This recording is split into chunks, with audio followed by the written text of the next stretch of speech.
नमस्कार, मेरा नाम अशोक कुमार है। आज का हमारा विषय हिंदी भाषा और व्याकरण का सामान्य अध्ययन।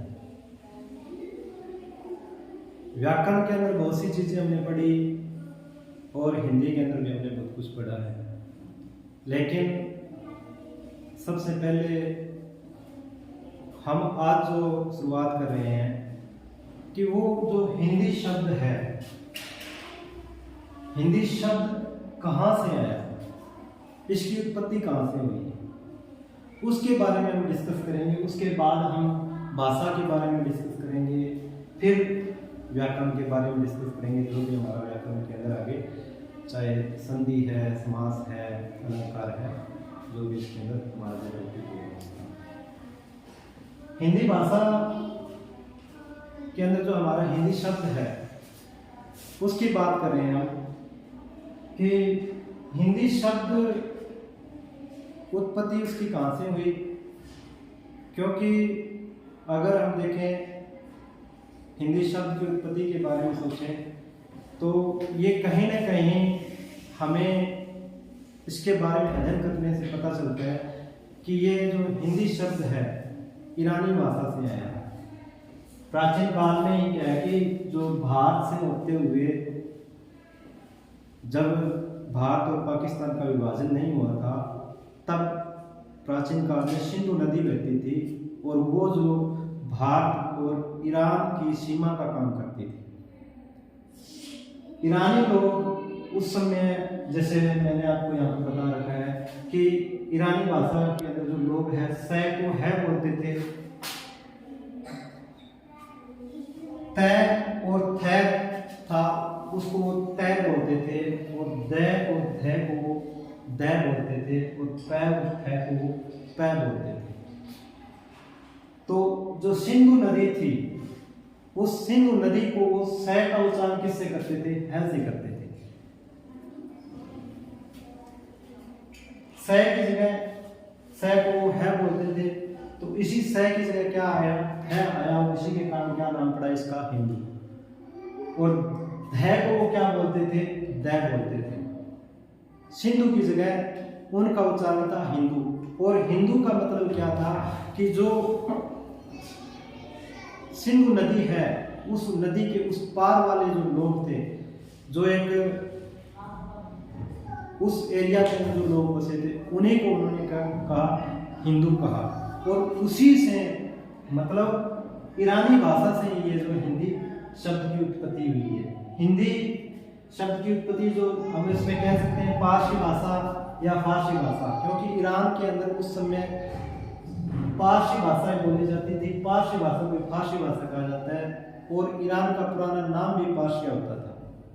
और उसी से हमारी जो हिंदी भाषा या हिंदी शब्द की अगर हम बात करें तो उसकी उत्पत्ति हुई है। ईरानी भाषा से हिंदी शब्द की उत्पत्ति हुई है।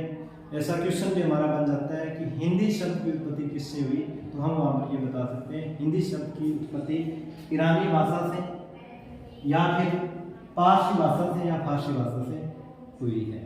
तो ये हमारा हमने थोड़ा सा डिस्कस किया कि हिंदी शब्द है वो कहाँ से आया, इसकी उत्पत्ति कैसे हुई। और हो सकता है कि आप उसको अच्छे तरीके से समझ गए होंगे कि हिंदी शब्द ईरानी भाषा से आया है, क्योंकि जो ईरानी लोग थे सै को है बोलते थे, और सिंधु नदी के पास बसे हुए क्षेत्र को उन्होंने क्या बताया? हिंदू बताया। और उसी से जैसे अगर हम बात करते हैं आगे, जो ये हिंदू से रूढ़ हुआ हिंदवी, और हिंदवी से रूढ़ होकर जो आज आधुनिक समय की हम बात करते हैं उसमें हिंदी नाम हमारा जो चल रहा है या हिंदी शब्द का हम प्रयोग करते हैं वो इसके अंदर आया। ये तो थोड़ा सा हमने डिस्कस किया हिंदी का कि हिंदी शब्द की उत्पत्ति किससे हुई। अब बात करते हैं भाषा की कि भाषा क्या है। मनुष्य एक सामाजिक प्राणी है, और वो अपने मन के जो विचार हैं उनको प्रकट करने के लिए जिस माध्यम का प्रयोग करता है उसको क्या कहा जाता है? भाषा कहा जाता है। भाषा के माध्यम से वो अपने हर तरह के विचार है दूसरों के सामने प्रकट करता है। इसके अंदर जो मुख्य रूप से अगर हम देखें तो दो साधन अपनाए जाते हैं, एक हमारा लिखित और दूसरा है हमारा मौखिक। कई जगह में इसके तीन रूप भी मिलते हैं, तीसरा रूप है सांकेतिक भाषा। मनुष्य जितने भी अपने मन के विचार हैं, अभिव्यक्ति है, उनको प्रकट करने के लिए या तो वो बोलकर दूसरे के सामने अपने मन के विचार रखेगा, या फिर वो लिख कर है जो दूसरों के सामने अपने विचार रखेगा, या दूसरों के जो विचार है वो या तो सुनकर समझेगा या पढ़कर समझेगा। तो ये भाषा के जो मेन दो रूप हैं। और तीसरा क्या सांकेतिक भाषा है, जिसके अंदर वो है जो न तो उसमें लिखने का प्रयोग किया जाएगा न बोलने का प्रयोग किया जाएगा, संकेत के माध्यम से जो वो अपनी बात को समझाने की कोशिश करेगा।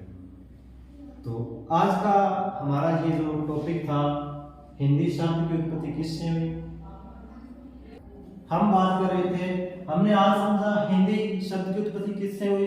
भाषा के बारे में मैंने बताया कि भाषा क्या है, या हम कह सकते हैं कि जो भाषा के माध्यम से मनुष्य अपने विचार है जो दूसरों के सामने बोलकर या जो लिखकर प्रकट करता है। भाषा ही एक ऐसा माध्यम है जो मनुष्य है उसका सबसे ज्यादा प्रयोग करता है और दूसरों को समझाने की कोशिश करता है। एक पशु और मनुष्य दोनों को अलग करने का काम हम कह सकते हैं कि जिसके माध्यम से जो उसके विचार है या उसकी जो भाषा है वो उसको अलग करती है, क्योंकि वो अपने विचारों से दूसरों को प्रभावित करता है या दूसरों के विचारों से खुद प्रभावित होता है। तो हमारा जो भाषा का हम बात कर रहे थे कि भाषा क्या है या मनुष्य के लिए भाषा का क्या महत्व है, तो इसमें हम समझ सकते हैं कि जो मनुष्य अपने विचारों को लिखकर बोलकर दूसरों के सामने प्रकट करता है और दूसरों की बातों को भी समझने की कोशिश करता है। दो तरीके या दो रूप हम इसको कह सकते हैं, लिखित भाषा है या मौखिक भाषा है, और तीसरा है हमारा सांकेतिक भाषा। मनुष्य एक सामाजिक प्राणी है, समाज में रहने के लिए उसको अपने जो विचारों का आदान प्रदान करना पड़ता है, दूसरों के विचारों को समझना पड़ता है, अपने विचारों को दूसरों तक पहुंचाने का उसको काम करना पड़ता है। और इसी माध्यम के जरिए या इसी भाषा के माध्यम से वो है जो अपने विचारों को दूसरों तक पहुंचाने का काम करता है। और यही चीज़ है जो मनुष्य को पशुओं से अलग करने का काम करती है, क्योंकि मनुष्य एक जो सामाजिक प्राणी है और सामाजिक प्राणी होते हुए वो क्या करता है कि बहुत सारी जो दूसरों की भावनाएं समझता है। कहते हैं ना कि अगर किसी व्यक्ति का व्यवहार अच्छा नहीं होता है या उसको जो बोलने की सेंस नहीं होती है या उसको जो एक अच्छा आचरण करने की उसके अंदर जो आदत नहीं होती है, तो वो क्या होता है, एक हम कह सकते हैं कि उसकी पशु के समान ही तुलना की जाती है। तो आज आपने ये हिंदी शब्द की उत्पत्ति और भाषा के बारे में अध्ययन किया। आगे का टॉपिक हमारा नेक्स्ट क्लास में हम करेंगे। जय हिंद।